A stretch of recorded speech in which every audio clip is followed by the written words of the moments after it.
Hoy vamos a estar entonces continuando con la segunda parte de la lección 22 que estuvimos viendo en la clase pasada. Segunda parte de la lección 22, Hechos capítulo 13 hasta el capítulo 14, versículo 20. Recuerden que quedamos en la página 4 al principio, donde dice resultados del discurso de Pablo a los judíos. Los que tienen las noticas les invito a que observen ahí. Igual voy a estar haciendo un repasito para que nos podamos ubicar y podamos eh, no entrar como tan perdidos, porque cuando uno queda en la mitad de la lección cuesta como ubicarse. Entonces voy a hacer un pequeño repaso.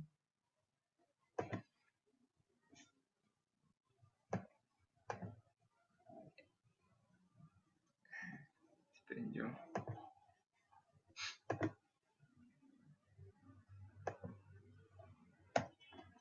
Ahora sí.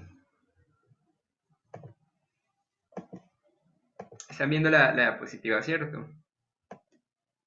Dale.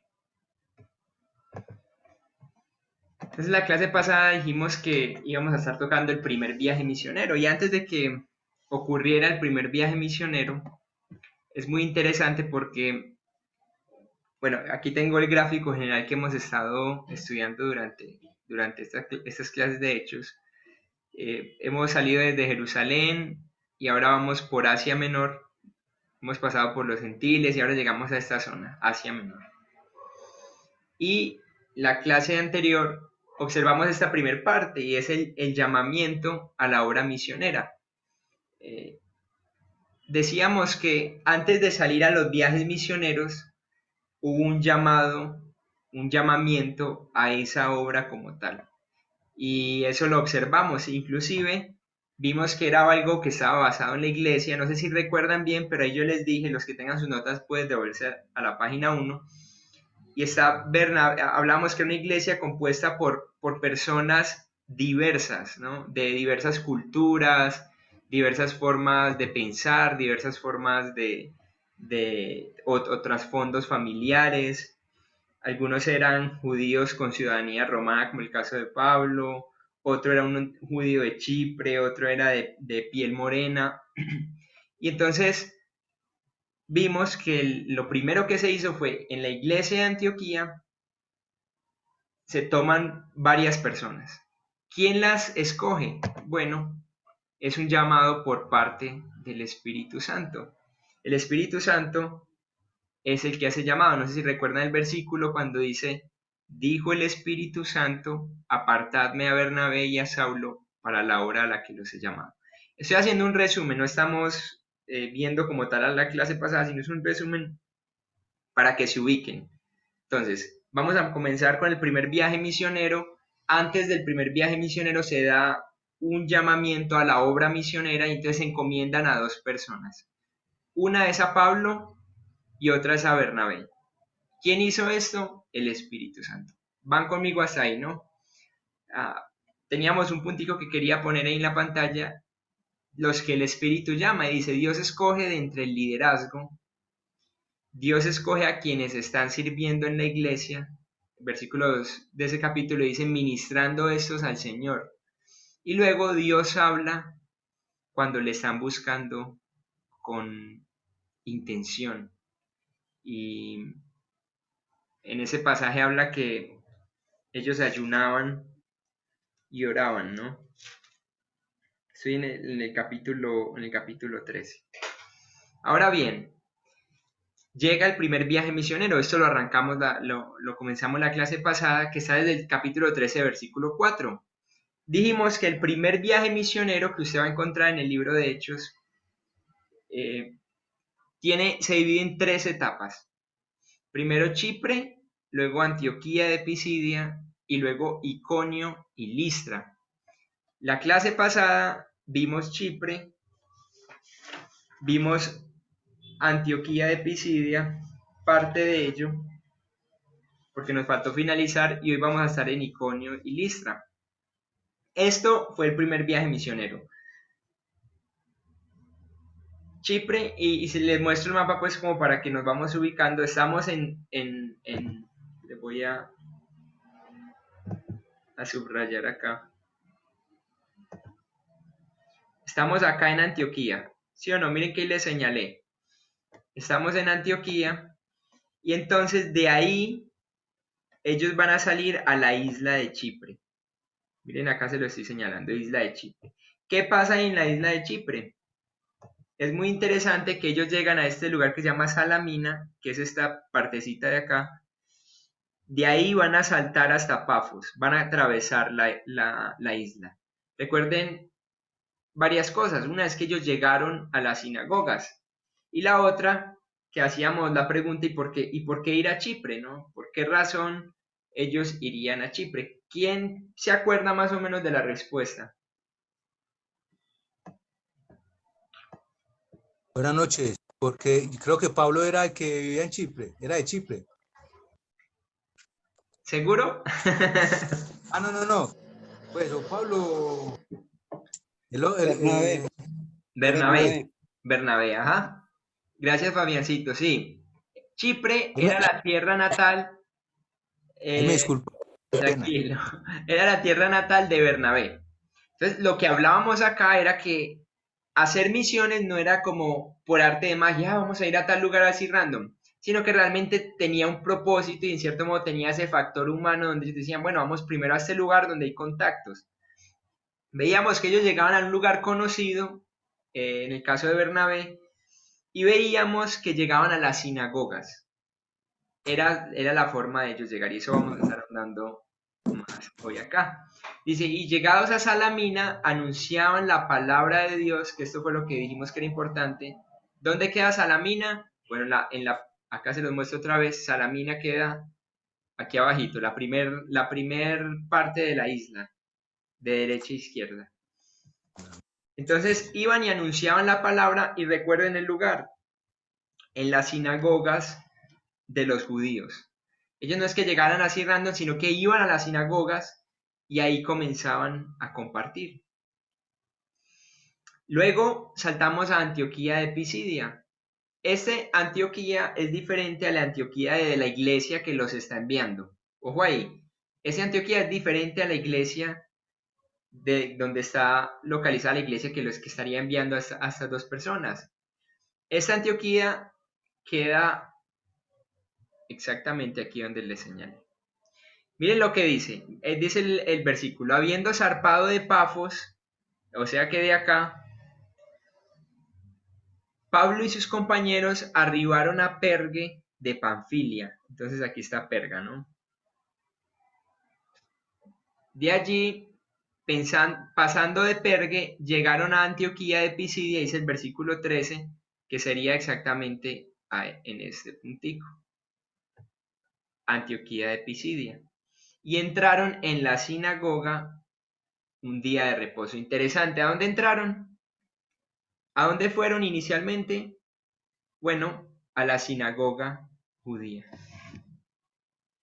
En eso es lo que está consistiendo el viaje misionero de ellos. Primero, ir a alcanzar un lugar donde se tenían familiares, probablemente de Bernabé, llegan a las sinagogas de ese lugar, luego empiezan a pegar hacia Antioquía de Pisidia y ahí empiezan a predicar también.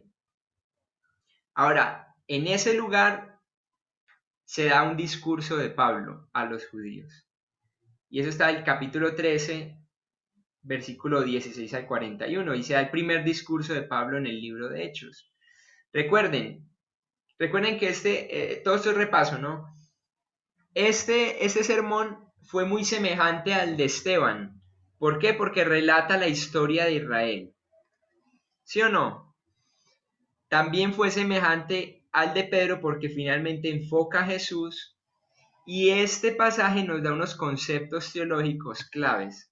¿Lo recuerdan? Miren ahí en sus notas, página 3, al final abajo, los conceptos claves o teológicos que decíamos que hablaba, era temas como la ley, la justificación, el creer, la gracia.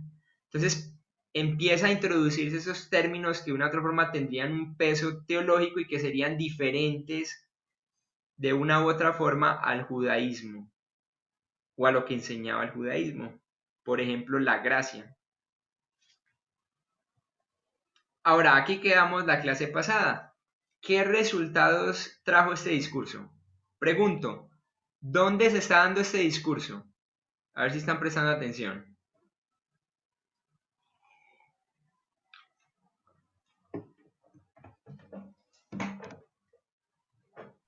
Si no, me En devuelvo. Antioquía de Pisidia. Ok, entonces en Antioquía de Pisidia está Pablo y Bernabé y están dando este discurso.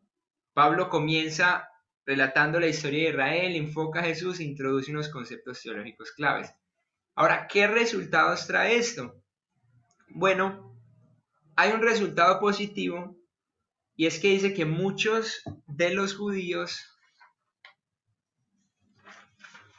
y de los prosélitos piadosos siguieron a Pablo y Bernabé. Entonces podríamos decir que es un resultado positivo.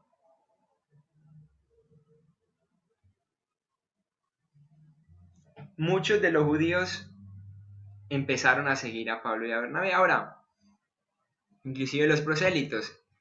El siguiente día, otro resultado positivo, dice de reposo, se juntó casi toda la ciudad. Ojo a esto. Se juntó casi toda la ciudad para oír la palabra de Dios. Es muy interesante que eso le abrió a ellos una puerta grandísima. La gente empezó a regar la bola y a decir, venga, venga, hay unos hombres que están hablando en la sinagoga y están diciendo esto y lo otro. Entonces la gente empezó, no, vamos a seguir a estos hombres, ¿no? Pasa que al otro día de reposo, toda la gente dice que casi toda la ciudad estuvo junto a ellos para escuchar la palabra de Dios. Serían resultados, podríamos decir, positivos. Ahora, hay unos resultados negativos o un resultado negativo, y es que los judíos se llenaron de celos y rebatían lo que Pablo decía, contradiciendo y blasfemando. Ahora, es interesante que si ellos decían blanco, entonces estos judíos decían no, es negro. Si Pablo quería decir X o Y cosa acerca del Mesías, ellos iban a decir no, no es así, es de esta otra forma. Y empezaron a contradecir y a rebatir lo que ellos decían. Ahora, muy interesante que dice que inclusive blasfemaban.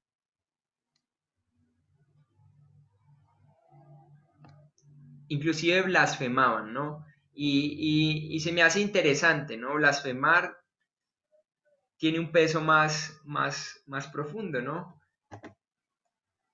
Ahora, aquí en este punto, Pablo dice que se vuelca hacia los gentiles. Miren el capítulo 13, versículo 46. Si alguien me colabora leyéndolo, capítulo 13, versículo 46.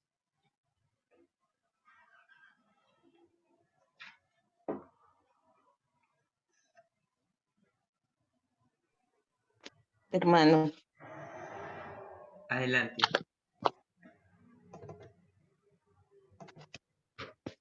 Hechos capítulo 13, versículo 46. Ujú. Porque era necesario que la buena noticia fuera predicada en primer lugar a los judíos. El plan de Dios era que mediante la nación judía todo el mundo conociera de él. Y hay una cita bíblica que dice Génesis 12:3. Ok. Ok, mi hermanita Esneda. Interesante, ¿no? La idea del Señor inicial, ¿cierto? Y también de una u otra forma lo muestra la escritura, era con los judíos, pero los judíos dice que rechazaron al Mesías. Y entonces el Señor abre el Evangelio hacia los otros. En este versículo dice que entonces Pablo y Bernabé, hablando con denuedo, dijeron, a vosotros a la verdad era necesario que se os hablase primero la palabra de Dios. Mas puesto que la desecháis y no os juzgáis dignos de la vida eterna, he aquí, nos volvemos a los gentiles. En otras palabras, vamos entonces a predicarle solo a los gentiles. Anderson, Sí, ve, yo quisiera como aportar algo ahí. Lo que pasa es que Ana María está dando clase a unas gentes que son de Israel. Y eso no solamente en esa época, sino ahora se ve todavía y muy arraigado porque ellos desconocen el Nuevo Testamento.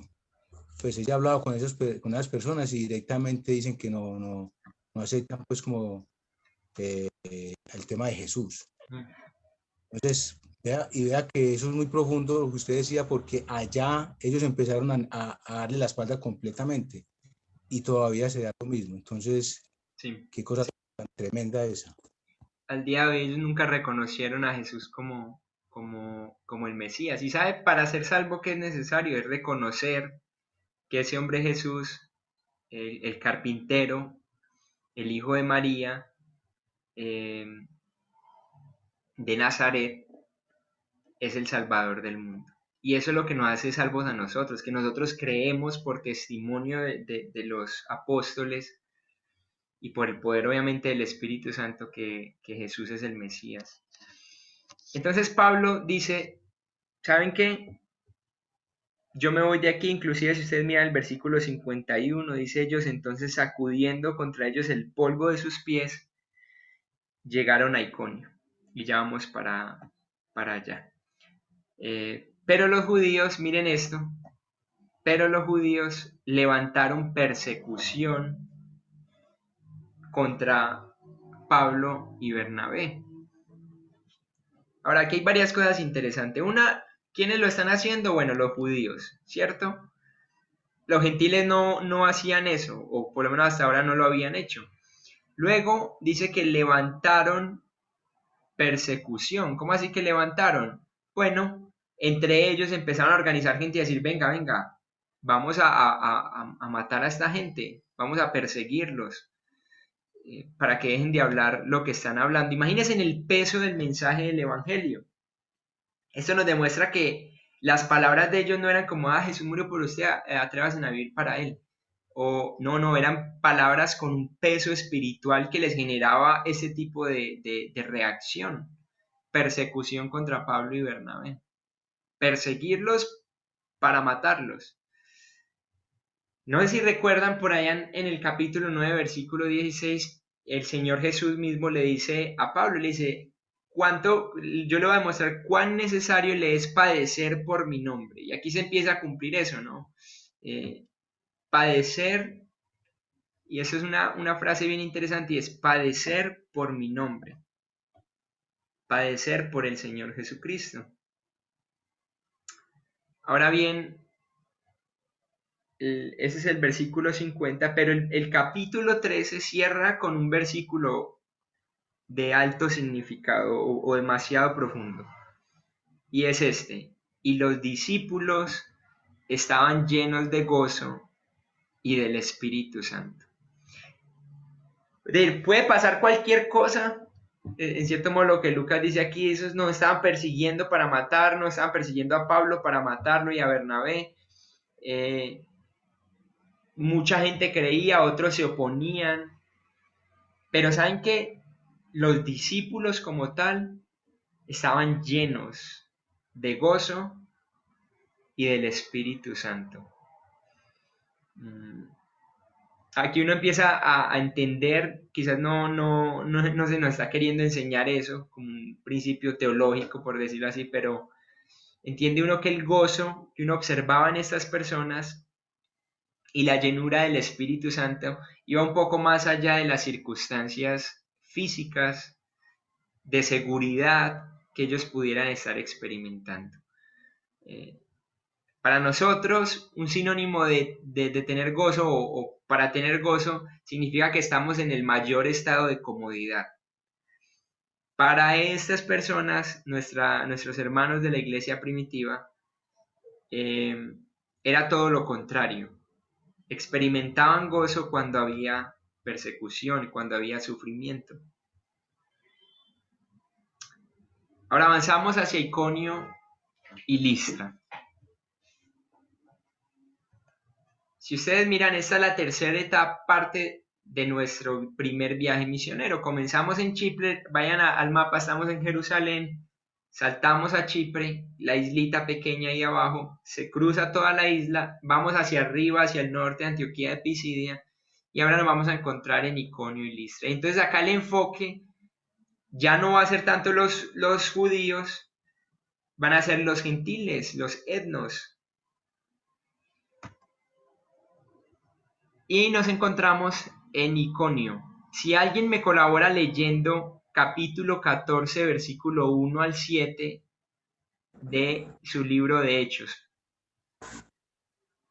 Aconteció en Iconio que entraron juntos en la sinagoga de los judíos y hablaron de tal manera que creyó una gran multitud de judíos y de griegos. Pero los judíos que no creían excitaron y corrompieron los ánimos de los gentiles contra los hermanos. Sin embargo, se detuvieron allí mucho tiempo hablando con valentía, confiados en el Señor, el cual daba testimonio de la palabra de su gracia, concediendo que se hicieran las manos de ellos señales y prodigios. La gente de la ciudad estaba dividida. Unos estaban con los judíos y otros con los apóstoles. Pero sucedió que los judíos y los gentiles, juntamente con sus gobernantes, se lanzaron a maltratarlos y a apedrearlos. Y ellos, al darse cuenta, huyeron a Listra y Derbe, ciudades de Licaonia, y a toda la región de circunvecina, y allí predicaban el evangelio. Este pasaje es muy clave en todo este desarrollo del libro de Hechos. Hay varias cosas a resaltar antes de pasar. Yo creo que usted centre sus ojos en el texto y mire el capítulo 14, ¿cierto? Donde estamos, versículo 1. Hay una parte en el versículo donde dice, y hablaron de tal manera, ojo a esto, que creyó una gran multitud. Para mí como persona que hablo la palabra del Señor, esto me sacude bastante. Yo digo, qué impresión. Dice que ellos hablaron de tal manera que una gran multitud de gente creyó. Y ahí nacería una pregunta y se podría decir, no sé si lo mismo de nosotros, se podría decir que nosotros estamos en nuestro trabajo, en nuestro lugar donde el Señor nos tiene o en nuestra iglesia, hablando de tal manera que la gente cree o una gran multitud cree. Si ustedes avanzan al versículo 3, creo que es un versículo clave en todo eso también, dice que se detuvieron en ese lugar. ¿Dónde? En Iconio, ahí donde está señaladito con rojo. Dice, hablando con denuedo, es decir, no hablaban por hablar y no hablaban palabras humanas, porque la palabra denuedo ya va a implicar valor dado por el Espíritu Santo. Dice, hablando con denuedo, confiados en el Señor, el cual daba testimonio a la palabra de su gracia, concediendo que se hiciesen por las manos de ellos señales y prodigios. Y esto era una iglesia que se movía en el poder del Espíritu Santo. Eran dos misioneros que iban y hablaban en el poder del Espíritu Santo. Eso se ha perdido mucho hoy en día. Hoy en día confiamos más en nuestra fuerza, en nuestros métodos, que en el poder de la palabra de Dios y en lo que el Espíritu Santo puede hacer. Dos versículos clave. Ahora estamos en Iconio. Pasamos, miren por dónde vamos, miren el recorrido que es esta lineecita. Es esta lineecita, ¿no?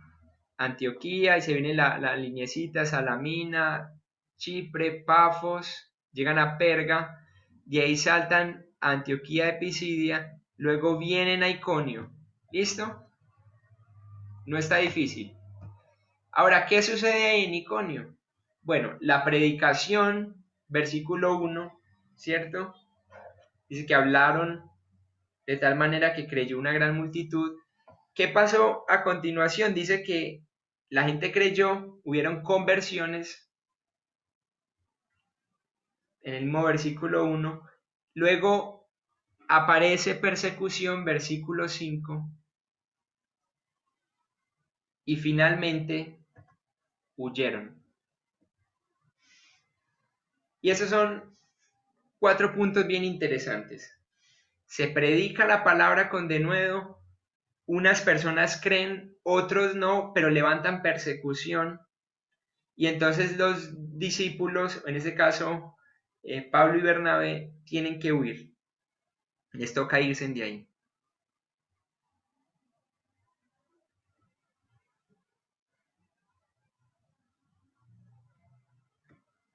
Ahora, esto es un patrón que se ve mucho en el ministerio de Pablo.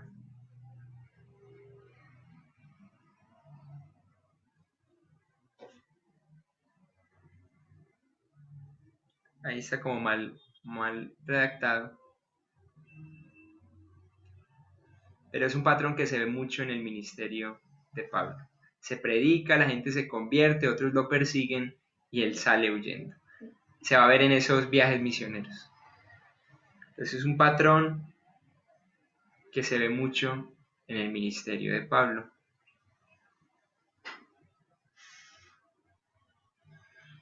Ahora, aquí saldría una pregunta que en realidad no es que tenga la respuesta acá, pero sí quisiera ponerla delante de ustedes. Y es entonces cuándo debemos quedarnos para enfrentar persecución y cuándo huir. Me gustaría escuchar algunas opiniones de ustedes qué piensan, ¿no? ¿Hasta qué punto debemos quedarnos para enfrentar persecución y hasta qué punto es necesario ir? Porque recuerden, hubo algunos discípulos que se quedaron y fueron, digamos, en el caso de Esteban, ¿no? ¿Por qué no simplemente mejor huir? ¿O por qué en el caso de Pablo no quedarse y mejor soportar la persecución? ¿Qué creen? ¿Qué opinan? Sí, Katica. Yo pienso que es el Señor el que debe dirigir a cada creyente en esas circunstancias, porque es importante que tanto en el lugar en donde hay persecución haya luz, pero también en los otros lugares, o sea, que también se extiende el Evangelio, porque pudiéramos hacernos la pregunta de, bueno, o afirmar como que todos los que huyen son cobardes y no están enfrentando la voluntad del Señor, ¿cierto? Pero al decir esto, también estaríamos diciendo entonces, ¿por qué no se quedaron todos cuando empezó la persecución en Jerusalén? Y gracias a esa persecución de Jerusalén y de que muchos huyeron fue que se expandió el Evangelio a Antioquía y a otras partes, ¿cierto? Entonces, como que es importante las dos cosas. Y el Señor hace su voluntad de diferentes maneras para glorificar su nombre. Como también en el caso de Pedro y Pablo más adelante, cuando están en la cárcel, que hay como un temblor y bueno, el Señor como que libera, pero Pedro huyó y fue a la casa de María, pero Pablo se quedó ahí con Bernabé y ahí pasó lo del carcelero. Entonces es también ser sensibles a la voz del Espíritu Santo, porque tanto, por ejemplo, los que huyeron con la persecución de Jerusalén glorificaron al Señor al expandir el Evangelio, como el ejemplo de Esteban y de Jacobo, que se quedaron en Jerusalén y que glorificaron al Señor con sus muertes. Entonces depende de lo que el Señor quiera hacer con la vida de cada creyente. Hay una cosa que soy yo. Hay una cosa que es importante y es que pues que me llama la atención del texto y es, sea que se quede o se vayan, ellos siempre predican el Evangelio y esa es la clave. No es si me quedo o me voy, quién sabe el Señor si me mueve o no me mueve, pero porque el último versículo dice, el 6 dice, habiendo sabido huyeron a Listra y a Derbe, ciudades de Liconia y a toda la región circunvecina. Y el versículo 7 dice, y allí predicaban el Evangelio.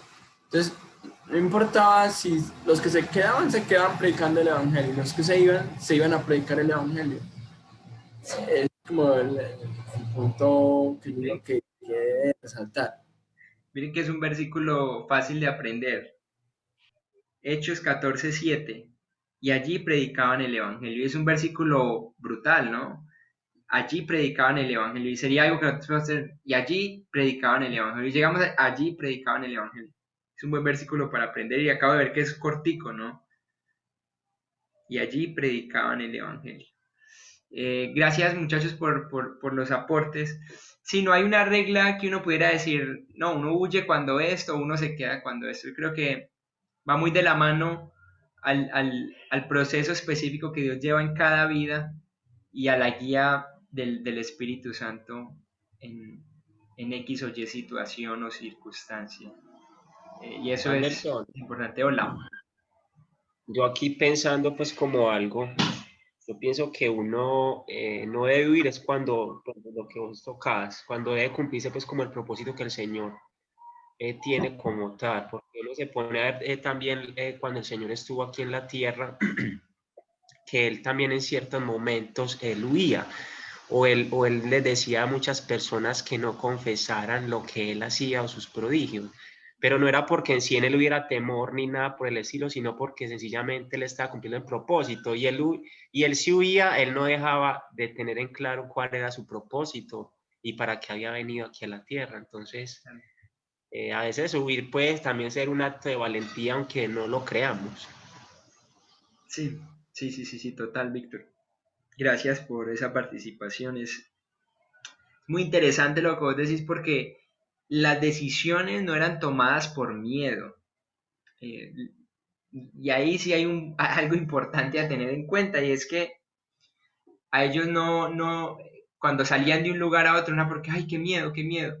No, lo veían necesario como, bueno, aquí no, entonces vámonos para otro lado. Antes que, ay, no, qué miedo porque acá nos van a matar. En realidad, Pablo es uno de los que un montón de gente le dice, venga, usted no puede ir a Jerusalén, usted no puede volver a Jerusalén. Y él es metido en la casa, no, yo tengo que volver, yo tengo que volver. Pero dicen, pero allá lo van a colgar, hermano, allá le va a ir mal. Y dice, no, yo tengo que ir allá. Entonces, sus decisiones en cuanto al ministerio y a dónde ir no eran tomadas con base al miedo. Ay, no voy a la India o no voy a Afganistán porque, uy, no, qué miedo, de pronto me matan. Pues realmente no estaríamos tomando una decisión bíblica en ese sentido, ¿cierto? Ahora, no voy a la India porque tengo algo que hacer aquí en el Amazonas o aquí en mi barrio. Bueno, es diferente, ¿no?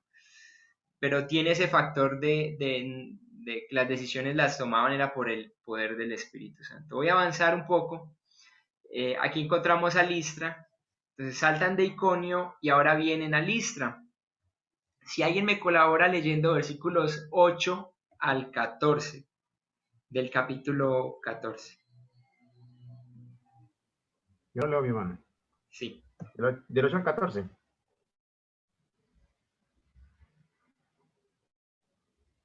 Listo. ¿Se escucha? Bueno. Sí, mi hermano. Dice, y cierto hombre de Listra estaba sentado, imposibilitado de los pies, cojo de nacimiento, que jamás había andado. Este oyó hablar a Pablo, cual, fijando en él sus ojos y viendo que tenía fe para ser sanado, a gran voz, levanta techo sobre sus pies. Y él saltó y anduvo. Entonces la gente, visto lo que Pablo había hecho, alzó la voz, diciendo en lengua licoánica, dioses bajo la semejanza de hombres han descendido a nosotros. Y a Bernabé llamaban Júpiter y a Pablo Mercurio, porque este era el que llevaba la palabra. Y el sacerdote de Júpiter, cuyo templo estaba frente a la ciudad, trajo toros y guirnaldas delante de las puertas y juntamente con la muchedumbre quería ofrecer sacrificios.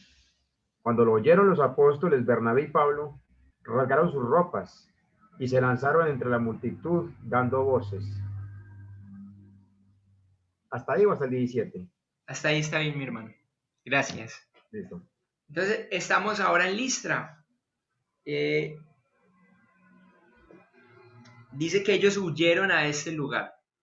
En otras palabras, versículo 5, ya en este caso judíos, gentiles, juntamente con sus gobernantes. Eso es interesante, es decir, no los estaban persiguiendo dos, tres personas, dos, tres peludos, persiguiéndolos a ellos, sino que se confabuló mucha gente ahí en Iconio, como que no, venga, venga. Y dice que se lanzaron a afrentarlos y a apedrearlos. Ellos salen de ahí y llegan a Listra. Ahí en Listra, primero quisiera hacer una nota, y es Pablo sana un cojo. No sé si recuerdan lo que vimos en la introducción a esta sección, y es que hay un paralelo entre el ministerio de Pablo y el ministerio de Pedro. Lo recuerdan bien, no sé si lo tienen en sus cabecitas, pero hay un paralelo entre el ministerio de Pablo y el de Pedro. Recuerden que Pedro en el capítulo 3 también sana a un cojo, y Pablo igualmente sana a un cojo. Ahora, ¿cuál fue el resultado de esto? El resultado de que se haya hecho este milagro. Bueno, la gente se impactó mucho y comenzaron a decir: dioses bajo la semejanza de hombres han descendido a nosotros, y querían ofrecer sacrificios. Y esta es la parte que ustedes tienen ahí en sus notas: dioses bajo la semejanza de hombres. Esa fue la reacción de esta gente. La reacción de esta gente fue: uy, venga, entendemos que están haciendo algo sobrenatural, venga, no, ofrezcámosle sacrificios porque esta gente es de otro lado, ¿no? Luego dice que entonces la gente, si voy muy rápido me dicen los que están tomando nota, entonces la gente diciendo en lengua licaónica. Ahora, al cruzar, voy a leer este comentario, la frontera provincial de Frigia a Licaonia, también cruzaron la barrera de otro idioma. Es casi cierto, y pronto para que ustedes lo asimilen un poquito, como decir la frontera con Brasil, por ejemplo, que hablan otro idioma, pero están cerca de nosotros de habla hispana. Dice que es casi cierto que Pablo y Bernabé podían predicar en griego en ese lugar, pero es probable que no conocieron el idioma vernáculo de la región. Esa palabra vernáculo significa que es de su propia, que es propio de la región. Entonces, el idioma propio de la región, ¿no? Podrían poner allí. Y eso nos habla de un avance. Inicialmente, el idioma conocido era el griego, pero aquí ya se estaban introduciendo personas que hablaban otra lengua, que probablemente entendían griego, pero hablaban también otra lengua. Entonces cruzaron la barrera de otro idioma. Ahora, el discurso de Pablo a los etnos. Si ustedes miran ahí capítulo 14, versículo 15 al 17, si alguien lo quiere leer, versículo 15 al 17.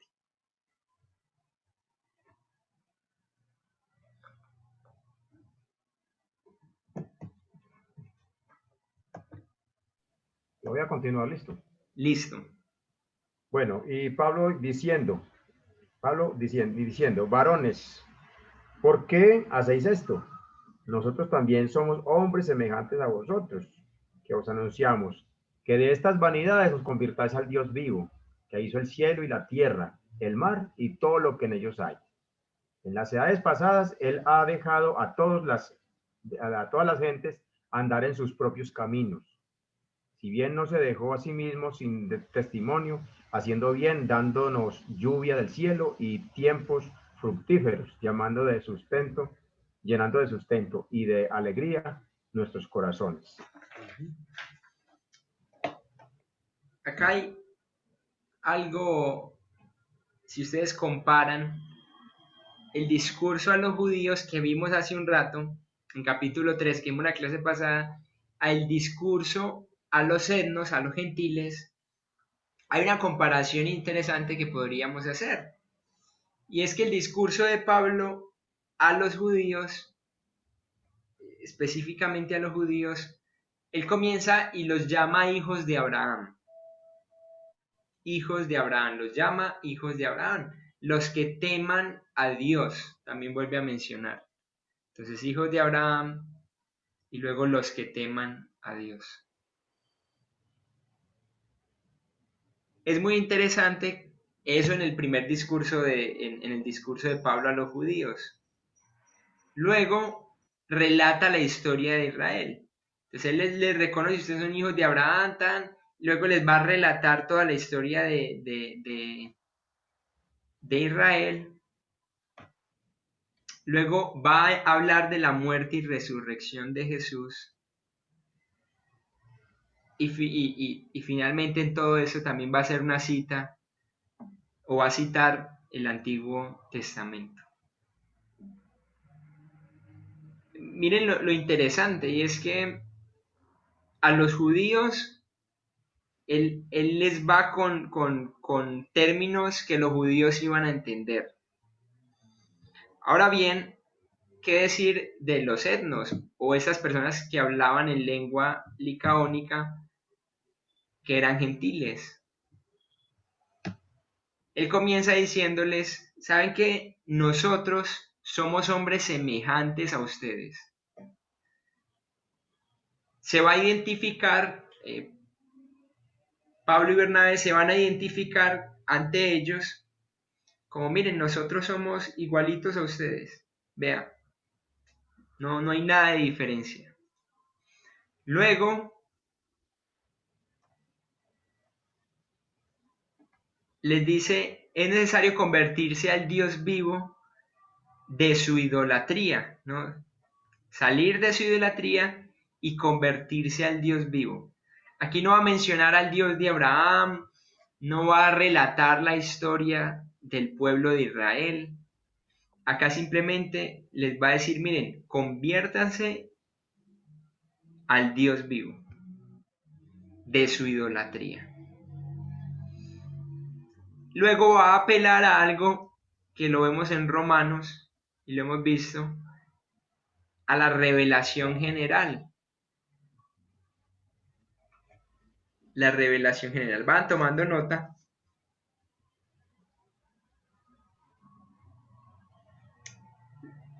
Ustedes miren ahí el versículo 15 que leímos. Él les va a decir al Dios vivo que hizo el cielo y la tierra, el mar y todo lo que en ellos hay. Y apela a una revelación general de Dios. Y eso nos lo narra también Romanos capítulo 1.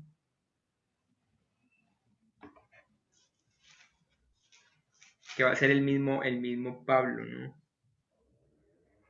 Ander, Hola. es que me parece tan interesante ese versículo 16 y 17 en la Nueva Traducción Viviente.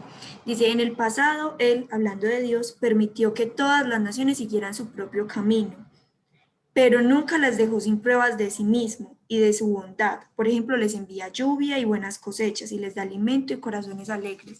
Y es como un muy buen versículo para esa pregunta que muchas personas tienen, como que no es injusto que los que no conocen a Dios, por así decirlo, que nunca han visto una Biblia, ese tipo de etnias muy alejadas, vayan pues como al infierno. Es una muy buena respuesta, porque aunque Dios ha permitido que tengan su propio camino, su idolatría, su pecado, eso, pero nunca ha dejado nunca ha dejado de manifestárseles a ellos. Total.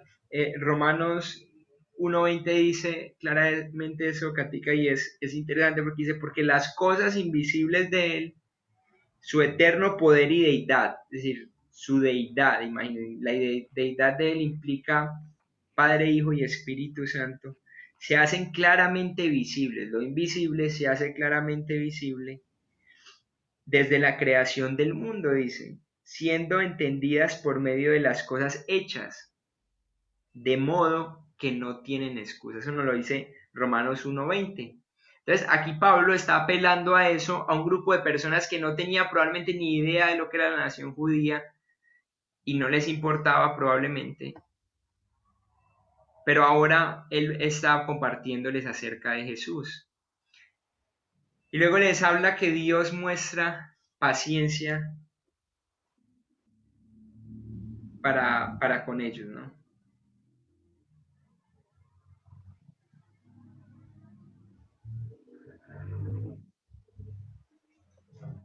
Y aquí tenemos un paralelo muy interesante y algo que podríamos aprender de esto. Y que quisiera hacerles la pregunta, y es ¿qué aprendemos de los discursos de Pablo al comunicar el Evangelio en el campo misionero?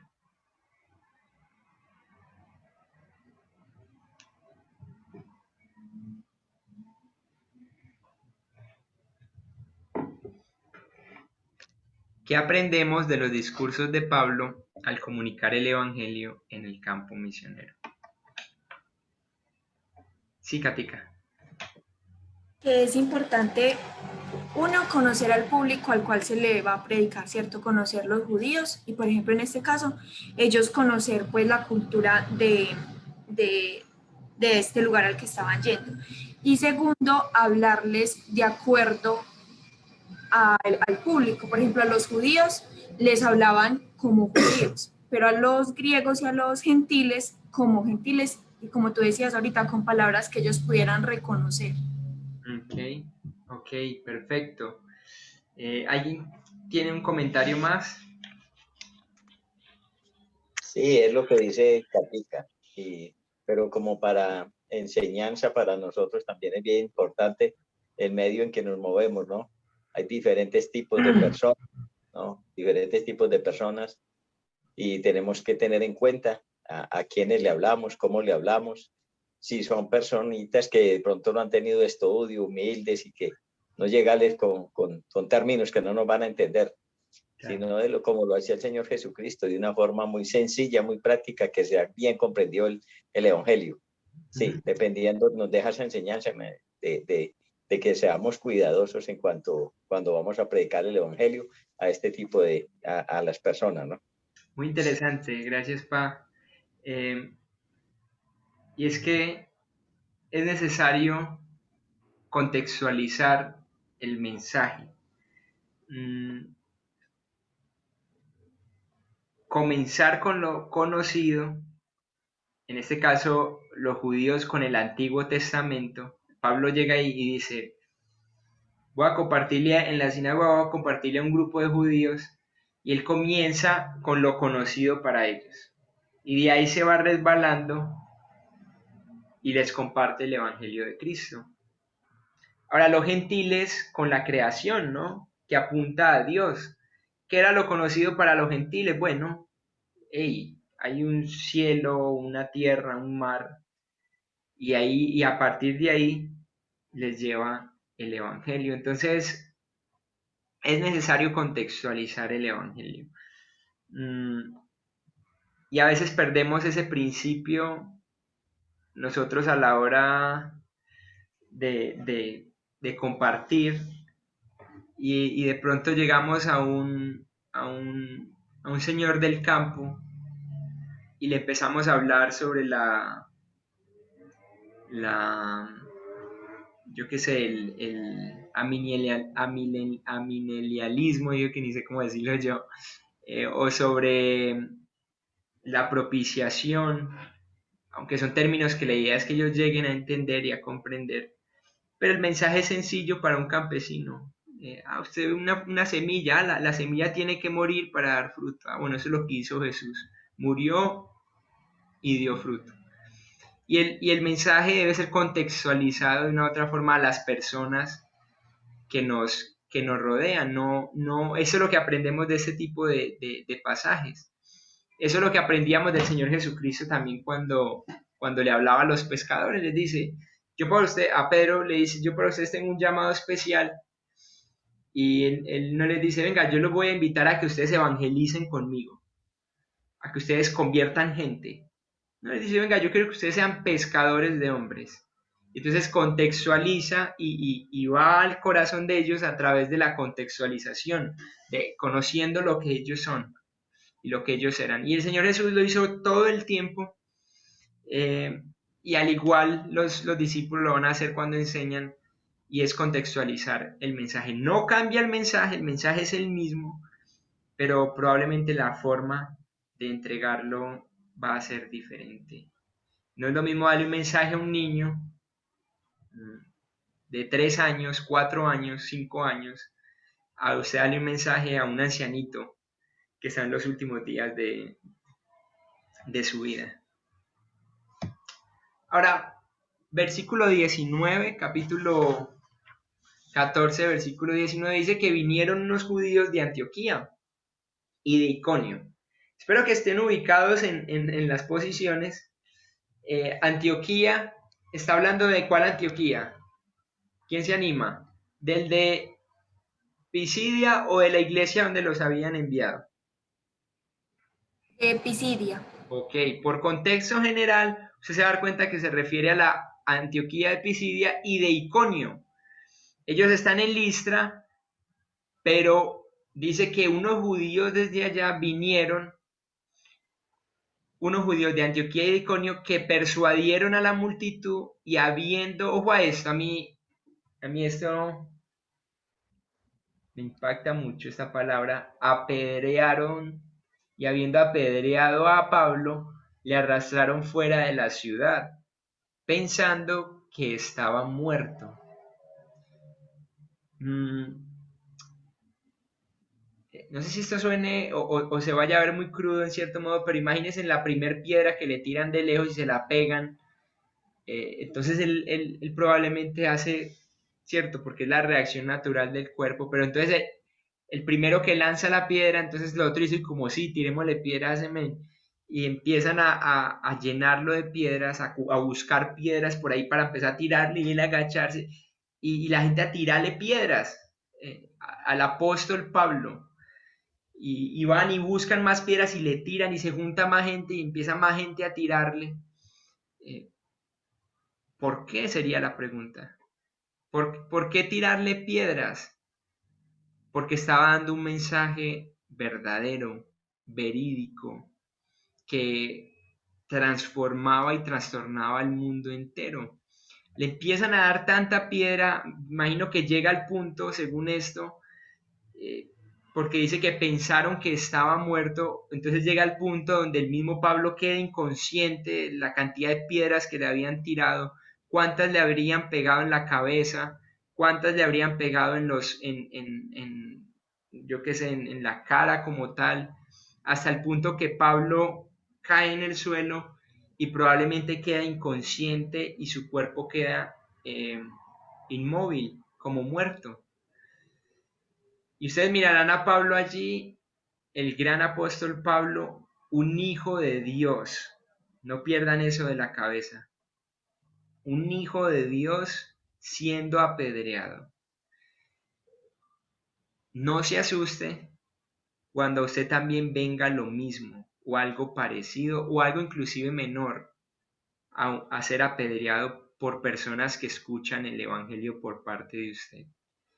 No le dé miedo cuando usted llegue a perder un trabajo por compartir el Evangelio.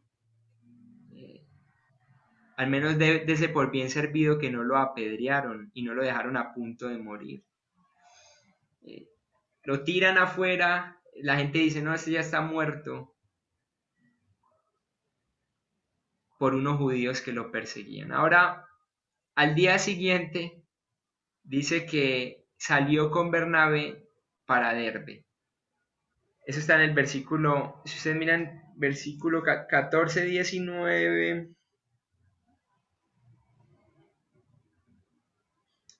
Voy a leer el 20, dice, pero rodeándole los discípulos después de que lo apedrearon, se levantó y entró en la ciudad y al día siguiente salió con Bernabé para Derbe.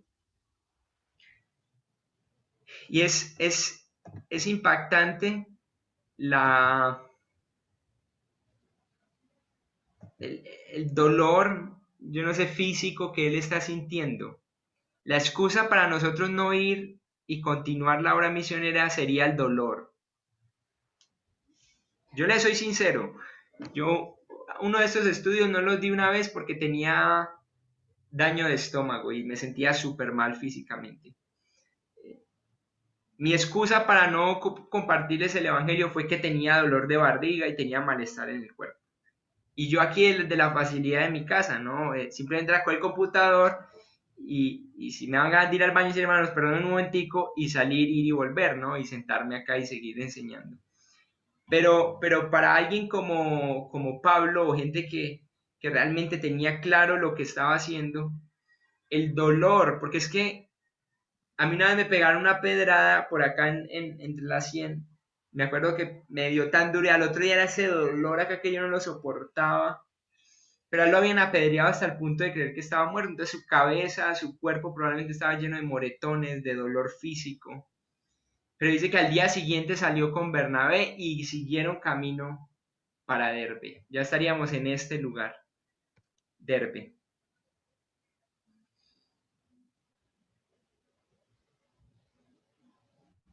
A pesar de la persecución, entonces Pablo sigue avanzando con la obra. Y esto me hace apelar a nuestra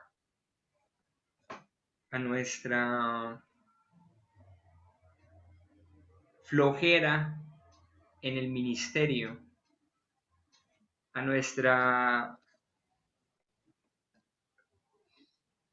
no sé ni siquiera cómo más decirlo,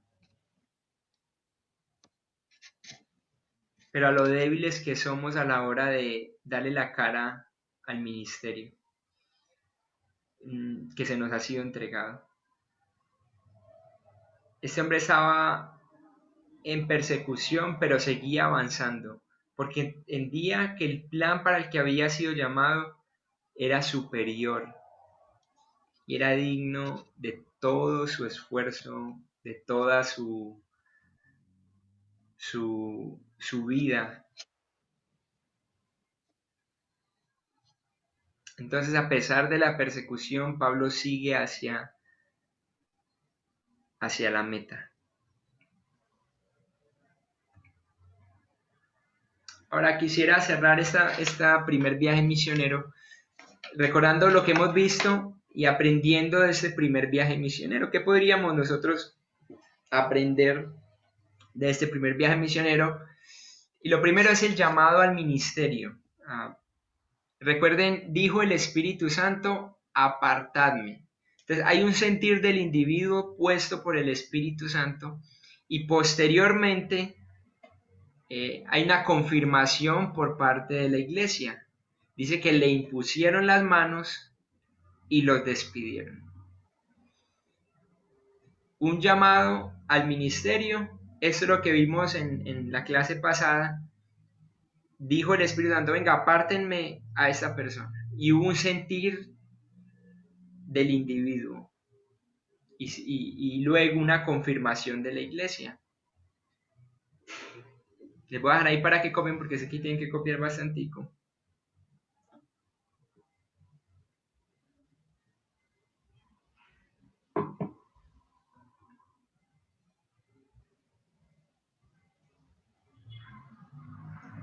Entonces, en un caso, digámoslo, para ejemplificar un poco,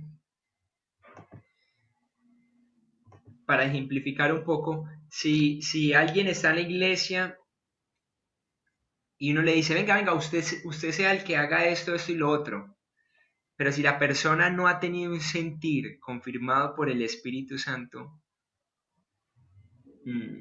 no se debería encomendar a alguien así. Lo otro es que las mismas personas le impusieron las manos y los despidieron. O sea que la iglesia apoyaba ese llamado que se había hecho por parte del Espíritu Santo.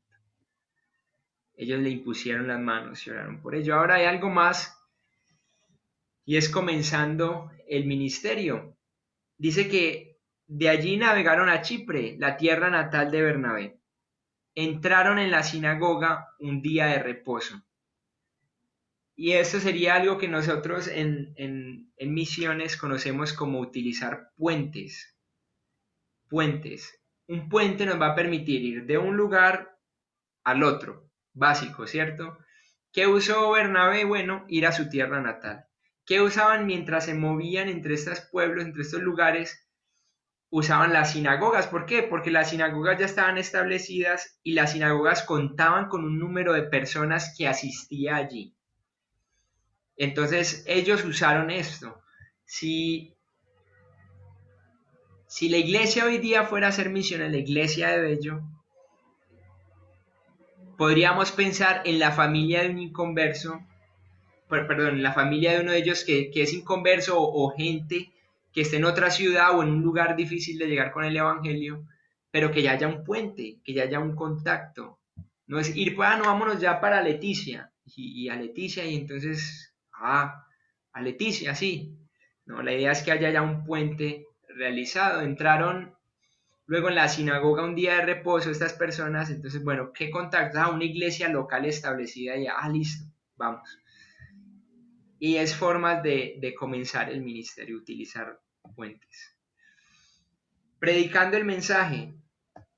Recuerden que esto lo vimos, fue cuando hablábamos a los judíos, a los etnos, y es contextualizar el mensaje. Eso lo puede poner ahí en la parte donde dice predicando el mensaje. La idea es contextualizar, que esto lo vimos recién y no tendría que explicarlo más. Y finalmente, para terminar,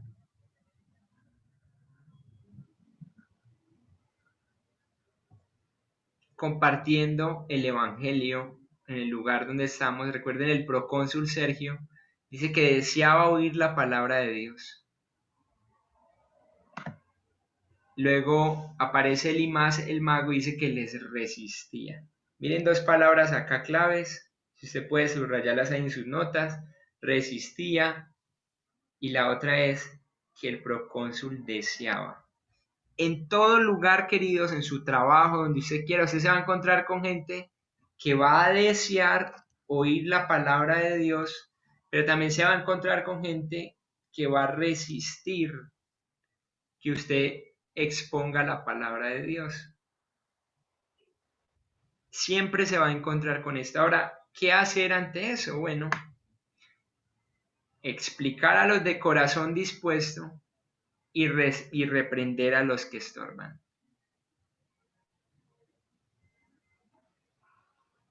Si alguien se te niega y no quiere, ore por él y quizás en un día llegue a ser sensible a ello. Pero lo que usted va a hacer es explicar a los con corazón dispuesto, a los que tienen corazón dispuesto.